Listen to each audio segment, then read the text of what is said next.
نبی پاک علیہ السلام کی ایک حقیقت ہے عبدیت، بندہ ہونے کی، بشر ہونے کی، اور ہم بشر ہونے کا انکار نہیں کرتے۔ کہتے ہیں حضور صلی اللہ علیہ وسلم بشر تھے لیکن میرے اور آپ جیسے نہیں، سید البشر، تمام بشروں کے سردار، افضل، اعلیٰ شان والے تھے، لیکن اللہ نے بنایا انہیں انسان ہے، بشر بنا کر دنیا میں بھیجا۔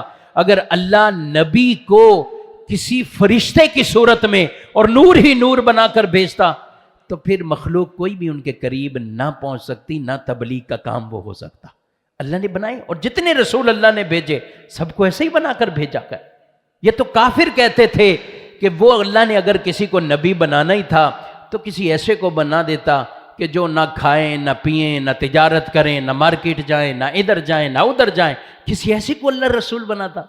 لیکن اللہ نے فرمایا ہے اللہ اعلم حیث یجعل رسالتہ، اللہ بہتر جانتا ہے اسے کس کو اپنا رسول بنانا ہے، اور اللہ نے سب کو انسانی صورت میں بشر بنا کر دنیا میں بھیجا۔ یہ ہے عبدیت۔ اور ایک حضور کی حقیقت جو کہیں کہ نورانیت، دنیا میں آئے تو بشر بن کے آئے، اصل کے اعتبار سے نور۔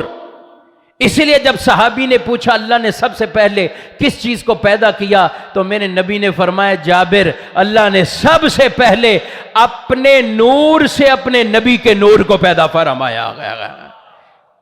اول کے اعتبار سے سب سے پہلے حضور کی ذات مبارک، حضور کا نور۔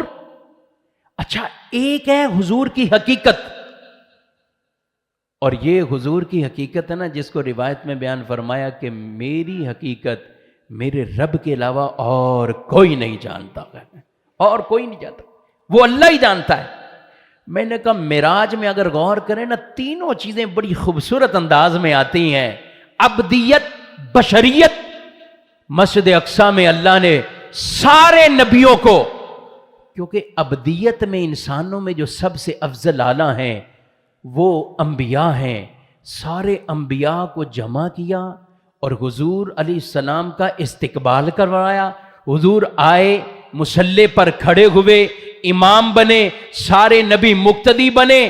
میں نے کہا حضور کی بشریت کی معراج اللہ نے مسجد اقصی میں کرا دی ہے، بشریت کی معراج۔ دوسری بات نورانیت۔ فرشتوں نے عرض کی یا اللہ یہ سارے نبیوں نے نماز پڑھ لی ہے اور تیرے محبوب آ رہے ہیں، اب آسمانوں کی طرف ہیں، اس سے اوپر بیت المعمور ہے جو فرشتوں کا قبلہ ہے، کعبہ ہے، تو وہاں جب گئے تو فرشتوں نے استقبال کیا گئے، اللہ اکبر، یہاں سارے نور گویا کہ مقتدی بن کے کھڑے ہو گئے اور حضور ان کے امام ہیں۔ اللہ نے نبی کی نورانیت کی بھی معراج کرا دی ہے۔ پھر ایک وقت وہ آتا ہے کہ جہاں نوری فرشتے بھی ٹھہر گئے اور ان کے امام جبریل بھی ٹھہر گئے، اور حضور سے کہیں یا رسول اللہ سدرہ آ چکا ہے، میری انتہا ہے، ایک قدم بھی آگے نہیں بڑھ سکتا، لو دنوت ان ملتن لاحترقت، قدم تو دور کی بات ہے، ایک پورا بھی آگے چلا گیا تو میں جل کر راکھ بن جاؤں گا۔ حضور میں آگے نہیں، آپ آگے جائیں۔ میں نے کہا جہاں سارے نوریوں کے سردار جبریل ٹھہر جاتے گئے، ہمارے مصطفیٰ وہاں سے بھی آگے چلے جاتے گئے۔ اللہ،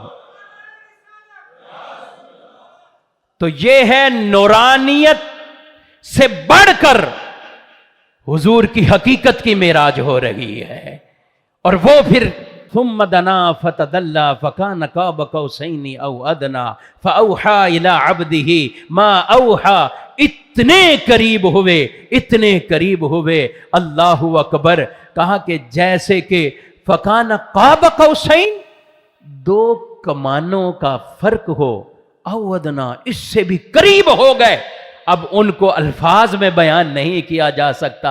ایک طرف وہ رب العالمین ہے، دوسری طرف سبحان اللہ رحمت للعالمین ہے، نہ وہاں مکان ہے، نہ وہاں جیت ہے، نہ وہاں یہ کچھ کیفیات ہیں۔